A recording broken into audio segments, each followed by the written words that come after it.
வணக்க மக்களே, அனைவருக்கும் இனிய வணக்கம். இன்றைக்கி நாம் எதை பற்றி பார்க்க போகிறோம் அப்படின்னு பார்த்தீங்கன்னா, ஆசிரியர் தகுதி தேர்வு பிஜிடிஆர்பி அப்படின்னு சொல்லக்கூடிய ஆசிரியர் தகுதி தேர்வுங்க.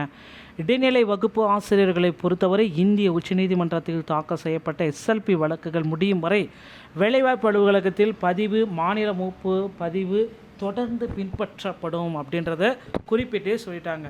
அனைத்து நடுநிலை, உயர்நிலை, மேல்நிலை பள்ளிகளில் 6 முதல் 10ஆம் வகுப்பு வரை ஆசிரியர் வாரியத்தால் பணியமர்த்தப்பட்ட பட்டதாரி உதவியாளர்களை பொறுத்தவரை தேசிய கல்வி கவுன்சிலர்களால் வகுக்கப்பட்ட வழிகாட்டுதலின்படி எழுத்துத் தேர்வுகள், ஆசிரியர் தகுதி தேர்வு மற்றும் சான்றிதழ் சரிபார்ப்பு தேர்வு நடைபெறும். ஆசிரியர் தகுதி தேர்வு நடத்துவதற்கு ஆசிரியர்களை ஆட்சேர்ப்பு செய்வதற்கும் ஆசிரியர் தேர்வு வாரியம் நோடல் ஏஜென்சியாக தொடரும். இதை இப்படியெல்லாம் கொடுத்துருக்காங்க. ஆசிரியர் தகுதி தேர்வு சான்றிதழின் செல்லுபடியாகும் காலம் அப்படின்னு நம்ம பார்க்குறப்ப அரசாங்கத்தால் வேறு விதமாக அறிவிக்கப்பட்டாலும் ஆனால் வாழ்நாள் முழுவதும் இது செல்லுபடியாகுங்க. குழந்தைகள் இலவச கட்டாய கல்வி உரிமை சட்டம் 2009 ஆர்டியின் பிரிவுப்படி இந்த தேர்வு பார்த்திங்கன்னா ஆண்டுக்கு 3 டைம் நடத்தணும் அப்படின்றத குறிப்பிட்டு சொல்கிறாங்க. 3 டைம் தேர்வும் 3 டைம் ஃபெயிலானவங்களுக்கு தேர்வும் நடத்தியே ஆகணும் அப்படின்றது. மொத்தமாக 6 டைம், ஆண்டிற்கு 6 டெட் தேர்வுகள் நடத்தப்படும்ன்றத குறிப்பிட்டு சொல்கிறாங்க. ஆனால் ஆண்டிற்கு ஒரு டெட் தேர்வு நடத்திட்டு முடிக்கிறதுக்குள்ளே ரொம்ப கோலாகலமாக ஆகுது. 4,80,000 பேர் பார்த்திங்கன்னா கடந்த டெட் பேப்பர் 1 மற்றும் பேப்பர் 2 நடத்தி முடித்தாங்க. அதில் பார்த்திங்க அப்படின்னா நிறைய பீப்புள்ஸ் பார்த்திங்க அப்படின்னா எக்ஸாம் அட்டன் பண்ணாதவங்க 3,80,000 பேர் பார்த்திங்கன்னா டெட்டு ரிசல்ட்டுக்காக வெயிட் பண்ணிகிட்ருக்காங்க. ஓகேங்களா? ஸோ இவர்களுக்கு யாருக்கு டெட்டில் பாஸ் என்ற அறிவிப்பு வரும் அப்படின்றது தான் இப்போ கேள்விக்குறியாக இருக்குங்க.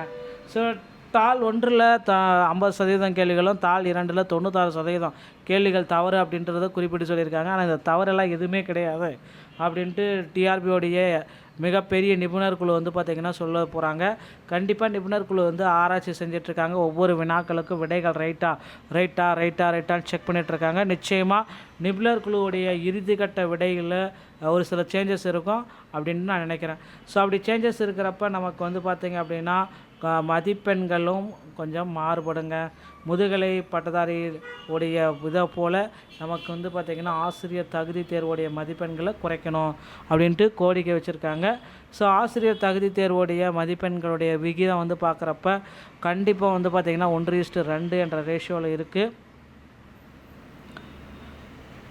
ஸோ இதில் இந்த நம்மளுடைய ஆசிரியர் தகுதி தேர்வில் பார்த்திங்க அப்படின்னா இன்னொரு விஷயம் பார்த்திங்கன்னா நடக்கிறதுக்கு என்ன அந்த ஒரு விஷயம் நடக்குது அப்படின்னு பார்த்திங்கன்னா, மற்ற மாநிலங்களை போல் 75 மார்க் எடுத்தால் பாஸ் என்ற அறிவிப்பை கொண்டு வர போகிறாங்க. ஸோ மற்ற மாநிலங்களில் 75 மார்க் எடுத்தாது. நான் தமிழகத்தை பொறுத்த வரைக்கும் 55%, அதாவது 82 மார்க் எடுத்தால் தான் பாஸ். பிசி, எம்பிசி, எஸ்சி எல்லாமே. எஸ்டிக்கு மட்டும் 60 மார்க் எடுத்தால் பாஸ் என்ற ஜீவோ பார்த்திங்கன்னா வந்துச்சு தமிழகத்துக்கு. அதனால் எஸ்டி பார்த்திங்க அப்படின்னா இந்த டைம் இதில் காம்படேட்டிவ்குள்ளே இல்லை. அவங்க 60 மார்க் எடுத்தால் அவங்க பாஸ். ஆனால் பிசி, எம்பிசி, எஸ்சி இந்த மாதிரி கேட்டகரி வரப்போ கண்டிப்பாக 82 மார்க் எடுத்தால் தான் பாஸ் அப்படின்னு சொல்கிறாங்க. நிறைய வினாக்கள் தவறு அப்படின்றதுனால ஒரு 10 வினாக்கள் தவறாக இருந்தால் 72 மார்க் எடுத்தாலே பாஸ் என்ற மாதிரி ஒரு அறிவிப்பை கொடுக்க போகிறாங்க. பொறுத்து நம்ம பார்க்கலாம். ஸோ டிஆர்பியில் இந்த தகவல்கள் உங்களுக்கு ரொம்ப பயனுள்ளதாக இருக்கும் அப்படின்னு நினைக்கிறேன்.